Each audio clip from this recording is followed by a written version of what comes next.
Bismillahirrahmanirrahim.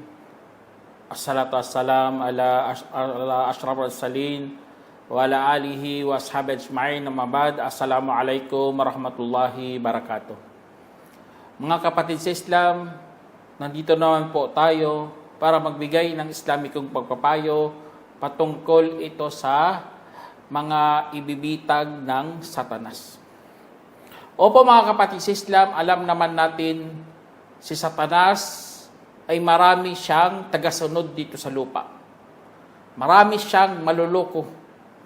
Marami siyang malilinlang.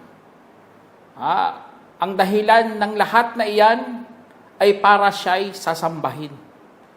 Kung hindi ka niya madala sa pagsamba, gusto niya na ikaw ay magiging katulad niya sa pagiging mapagmataas, mapagmalaki, hambog, at mayabang.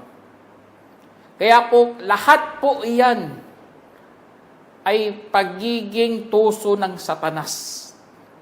Gusto niya lahat po tayo ay sama-sama sa impyernong apoy. Gusto niya na magsisi kasama rin niya na magsisisi sa araw ng paghuhukom. Kaya po, nakakalungkot mga kapatid kung ikaw ay kabilang sa ibibitag ng Satanas. Kaya ang bitag ng Satanas mga kapatid ay napakadaming uri. At isa sa mga pinakamatinding uri mga kapatid ay pagagandahin ng Satanas ang iyong mga masasamang gawa. Katulad ng sinabi ng Allah subhanahu wa ta'ala sa Quran, A'udhu billahi minasyaitanir rajim. Walaula idja'ahum ba'suna tadarra'u walakin kasat qulubuhum wa zayyana lahumus syaitanu ma kanu ya'malun. Sinabi ng Allah, kaya't sana nang dumating sa kanila ang aming parusa, sila'y nagpakumbaba, ngunit tumigas ang kanilang mga puso at ipinaganda pa para sa kanila ni Satanas ang dati nilang mga pinanggagawa. 6 verse 43. Diyan sa sinabi ng Allah subhanahu wa ta'ala mga kapatid, nakaka-alarming po ito mga kapatid kasi ang parusa ng Allah subhanahu wa ta'ala, ginawa po yan bilang panakot para sa mga may takot kay Allah. Panakot yan ng Allah. Para ikaw makapag-alala, magmuni-muni, magninilay-nilay. At pinaka-importante sa lahat, magpakumbaba talaga. Hindi nila ginawa ang mga parusa. Ginawa pa nila, tumigas palalo ang kanilang mga puso sa pagtanggi. Ayaw nila tanggapin. Ayaw nila mga pagsubok. Gusto nila happy-happy lang.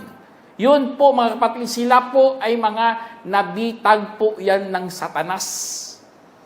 At doon na magsisimula kapag tumigas ng puso mo at natuto ka na rin gumawa ng mga masasama. Wala nang magtutulak, wala na mag-anyaya, wala. Kusang loob na talaga siya gumagawa ng kasamaan niya. Kaya gagawin ng Satanas, papagagandahin na talaga ng Satanas ang kanilang mga pinanggagawa. At ang pinakamasakit pa sa lahat, mag-aakala pa siya na kanyang mga ginawa ay lahat mabuti.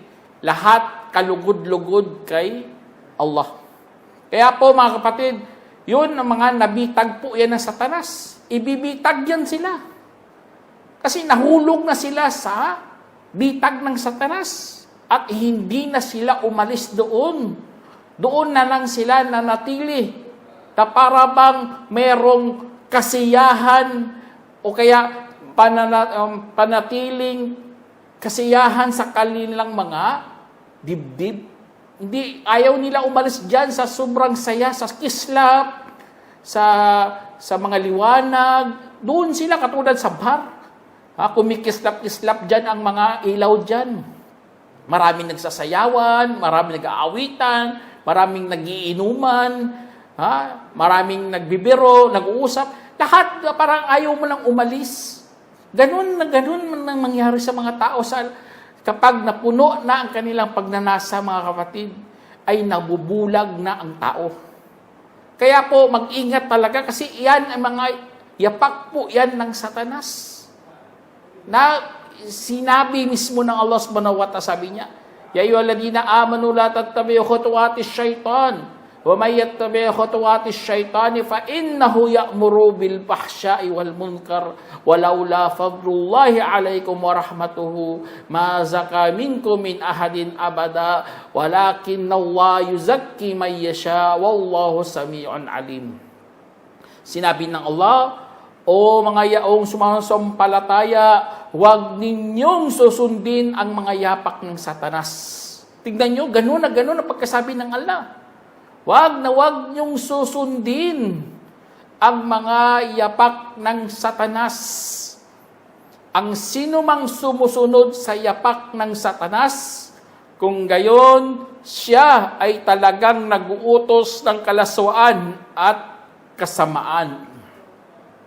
At hindi lamang sa kabutihang loob ng Allah sa inyo ay kanyang pagkahabag ay walang makapagpadalisay sa inyo mula sa sinuman kailanman. Ngunit ang Allah ang dumadalisay sa sinumang kanyang nanaisin at si Allah ang tagapakinig na maalam. Kaya dito napakalinaw po itong pagkasabi dito ng Allah, mga kapatid, na ito, si Satanas na ito, walang ibang hangad maliban na lang mag-utos sa atin ng mga kalaswaan at kasamaan.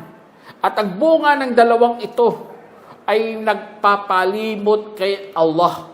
Wala na sa buhay niya si Allah. Kasi nga, nabulag na siya ng kalaswaan at kasamaan. Ganon na ganon ang operation. Ganon siya magbitag, mga kapatid. Parang isda, papain mo doon sa mga isda. Siyempre, mga isda, lalapit talaga sa pain. Bukunin talaga nun. Kung malaki, napakaganda ng pain mo sa isda, ay talaga makakuha ka ng malaking isda. Ganun na ganun si Satanas. Papainan ka ng mga kalaswaan. Tingnan nyo, sa sobrang dami ng kalaswaan, ang mga tao ngayon parang mga nawalan na sila ng dangal at puri. Lahat na parang ilalabas na nila. Kahit ng kanilang kaluluwa, aapakan na nilang kanilang mga dangal at kanilang puri, mga kapatid. At ang bunga lahat yan, yun, mga pag-uudyok yan ng Satanas. Ganon siya magbitag, mga kapatid. Bibitagin ka niya. Kapag nahulog ka, ay nahulog ka na rin sa linlang o kaya ligaw ng Satanas. Pangliligaw ng Satanas. Meron na sinabi ng Allah subhanahu wa ta'ala, ang kwento niya patungkol kay Satanas, sinabi ng Satanas nito, at sadyang ililigaw ko sila, at paaasahin, at uutusan din, at saka maglaslas talaga sila ng mga tainga ng mga hayop, at uutusan ko pa silang papalitan ang likha ng Allah. At ang sino mang itinuturing si Satanas bilang tagapangalaga bukod pa kay Allah, kung gayon ay talagang nalugi ng hayagang pagkalugi. Tingnan nyo, napakapindi dito. Hayagang pagkalugi ang pagkasabi dito. Kasi nga, ganun ang sinabi ng Satanas. Kwento na nga ito ng Allah. Na ganun ang sinabi ng Satanas. Na sadyang ililigaw ko mga tao. At saka paaasahin ko sila ng mga magandang mga pangako, napakagandang mga salita. At saka kung pinaasa niya na, uutosan niya na rin. At gagawa na sila ng mga bagay na papalitan na nila mga likha ng Allah. Ganun na nangyari sa atin, tingnan nyo. May may mga operation, sa mukha, papalitan ng tenga, papalitan na ang ilong, pati na ang jaw mo, papalitan, subhanallah. Kukulangan nila ng buto, o palaki nilang bibig. Ganun, parang ganun, mga kapatid. papalitan nilang likha ng Allah. Mas maalam pa sila sa pagkagawa ng Allah. Hindi. Ginawa nila. Kasi nga, nabulag sila sa pangako ng Satanas.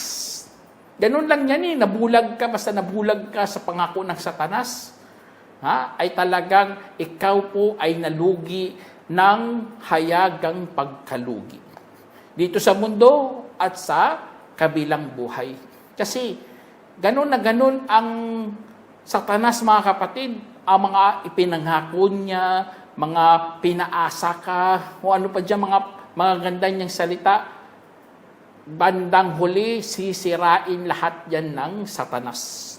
Kaya nilarawan po ito ng Allah. Sabi ng Allah, ya'iduhum wa yumannihim wa ma ya'iduhum asy-syaitanu illa gurura. Sinabi ng Allah, pangakakuan sila at paaasahin at hindi sila pangakakuan ng Satanas, kundi isang panlilin lang. Tingnan nyo, panlilin lang lahat po yan, kapatid. Nauto talaga sila ng Satanas.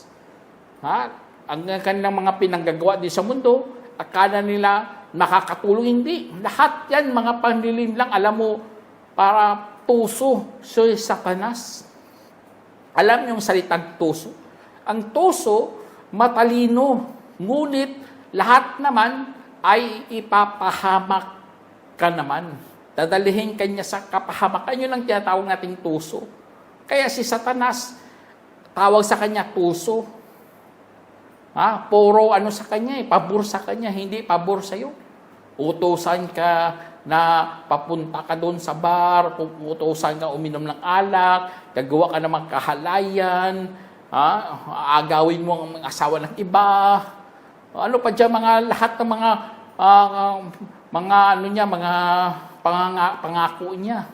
Tapos, utusan ka pa, tikman mo naman ang bagong pakiramdam, ang bagong emosyon.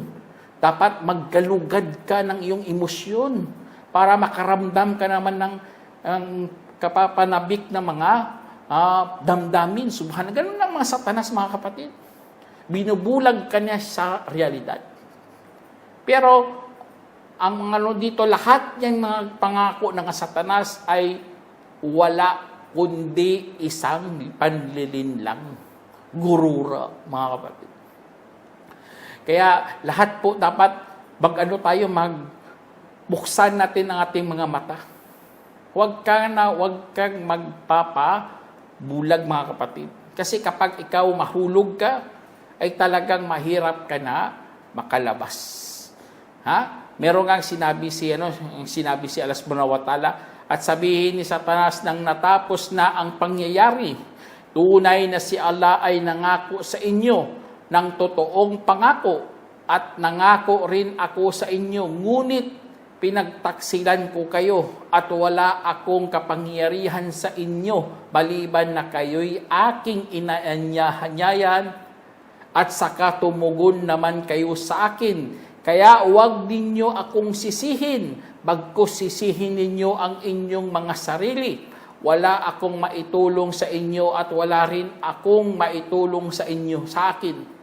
At sa katunayan, aking tinatakwil ang inyong pagtatambal noon sa akin, katotohanan ang mga mapang-api ay mapasa kanila ang mahapding kaparusahan. Kaya napakatindi dito pagkasabi ng Satanas.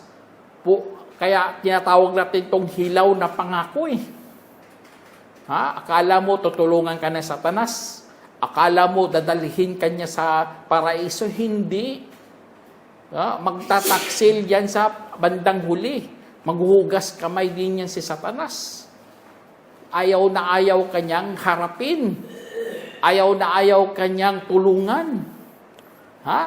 Kaya ang mga nabitag ng Satanas, mga kapatid, ay magsisisi talaga ng sobrang pagsisi sa araw paghukom. Lalo na makarinig sila ng ganitong salita mula kay Satanas na tinuturing nilang huling lunas na sa kanilang problema, na sana siya makakatulong na sa kanya. Pero wala.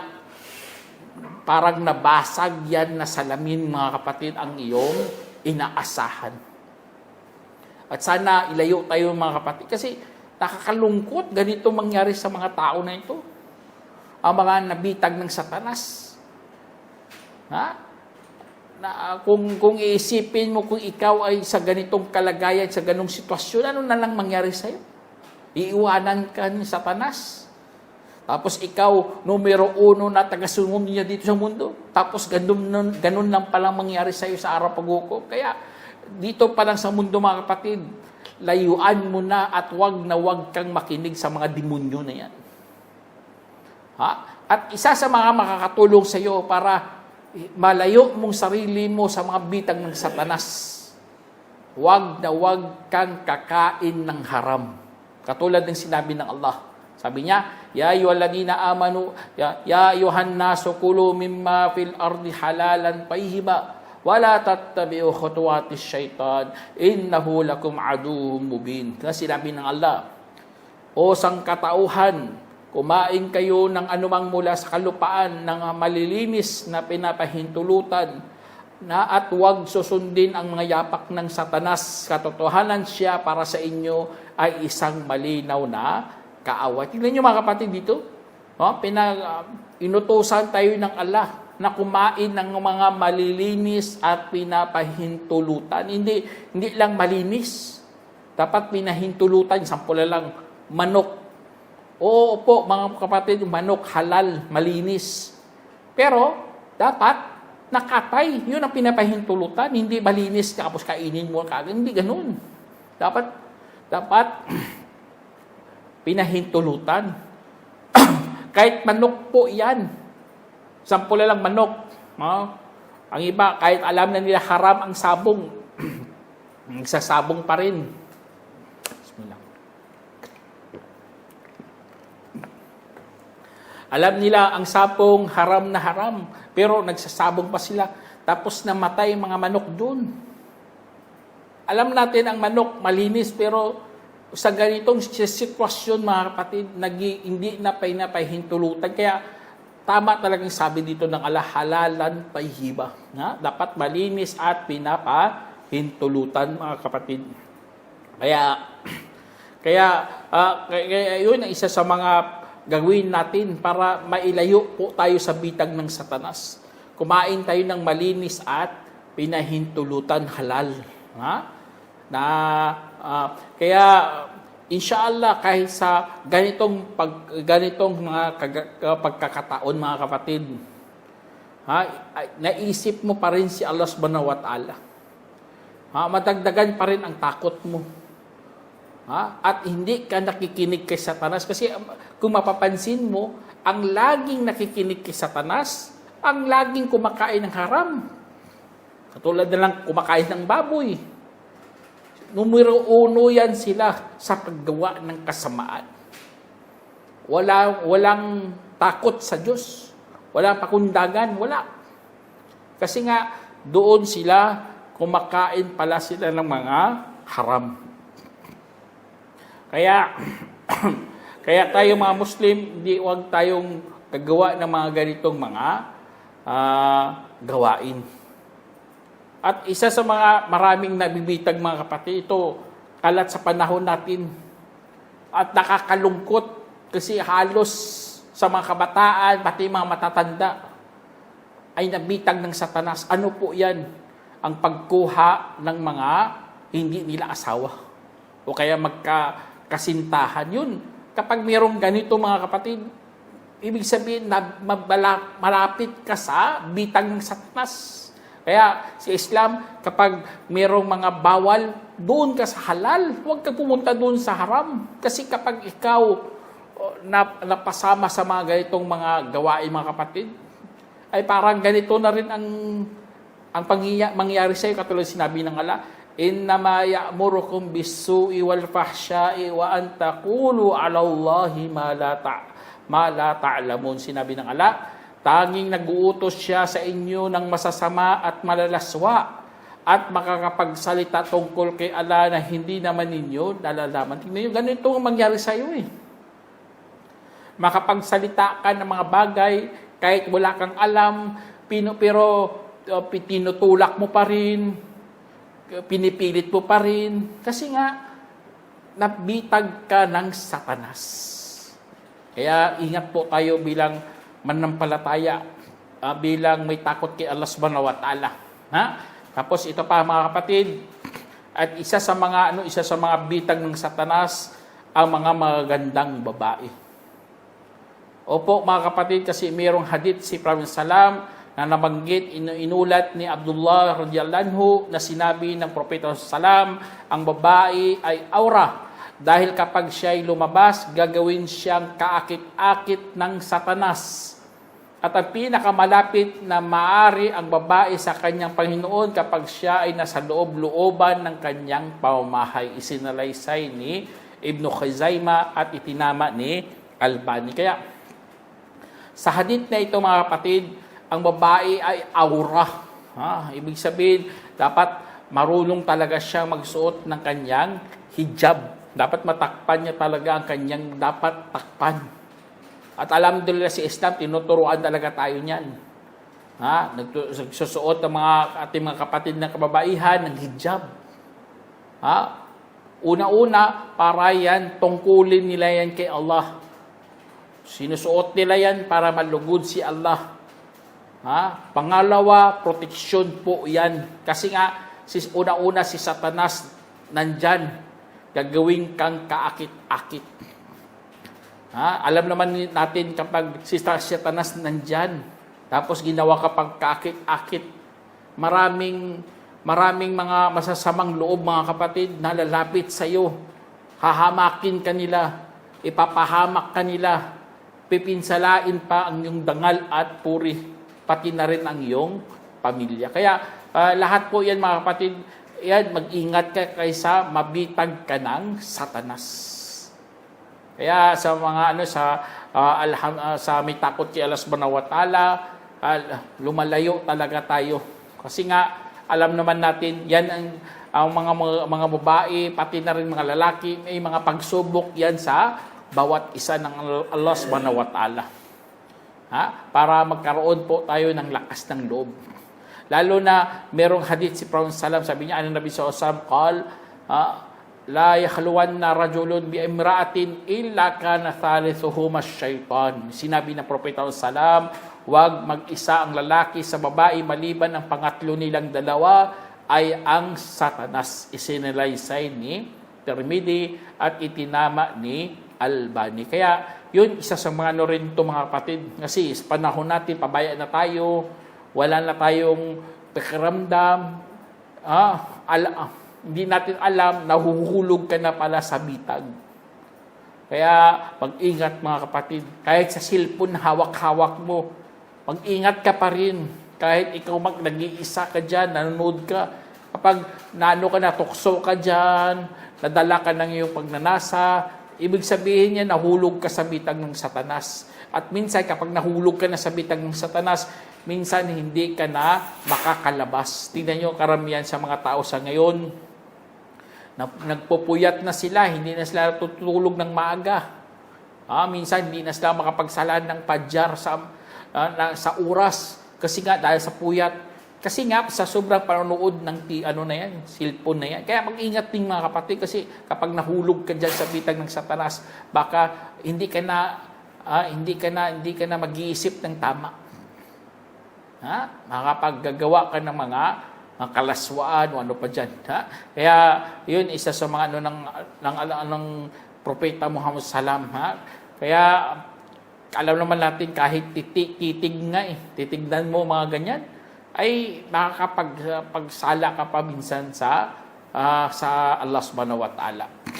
Kaya yun, isa sa mga dapat nating natin tapos, ito mga kapatid, isa sa mga dapat nating bigyan ng diin din.